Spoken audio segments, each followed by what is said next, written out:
mattress, what do you look for? Maybe you sit on it or lay on it to check out the firmness, but there might be something else that you'll want to consider. I'm here at Sleep Essentials on 460 in Roanoke, and joining me now is Lee Carter. He's the owner. Thanks so much for having me out. Thanks for coming out. And we were talking a little bit about mattresses, and they're not as safe as people think they are. Not at all. Tell me why.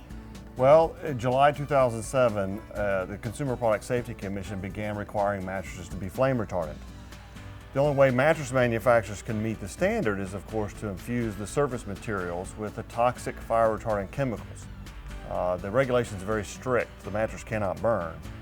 Most people are not told about the chemicals, of course. If you go into an average mattress store, the average salesman doesn't know anything about the subject.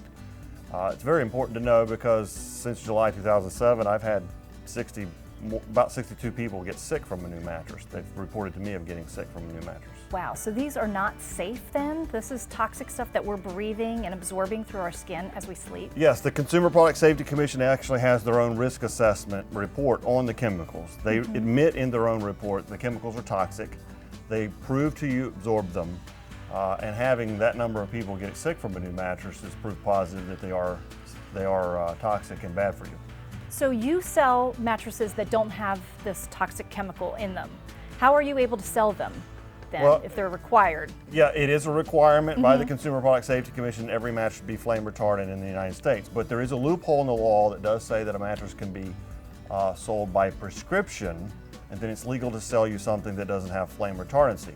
But the other problem is you have to find a supplier or a manufacturer that will produce a mattress without the fire retardant chemicals, and that's where I step in. And you step in? Yes. Okay. So all I have to do is really go and get a doctor's note from my doctor, right? That Well, says I that make it easy for you. Actually, I have a prescription form I actually fax to your doctor. You don't need to make an appointment with your doctor. It has your name and date of birth on it. The doctor signs it, and he faxes it back to me and makes the sale legal.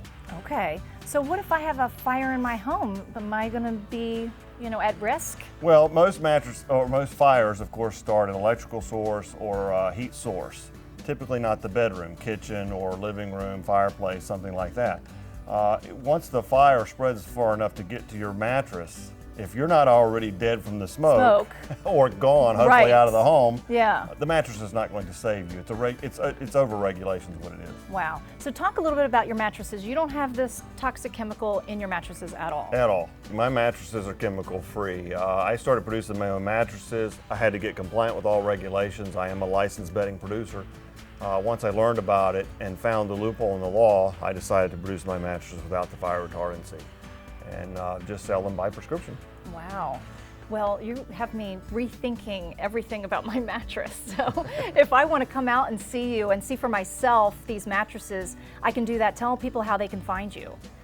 Well, I have a website, perfectlatexmattress.com, sleepessentials.com, which is a website for my particular business, Sleep Essentials. And my most favorite website is mattresseducation.net. Okay. When you log onto there, a video starts playing immediately and you'll learn everything you could ever imagine wanting to learn about mattresses, especially the chemicals. Especially the chemicals. Yes. Well, good to know. Thank you so much for having me out and teaching me all about this. Well, thank you for me out a little interviewing bit. Lee, thank you.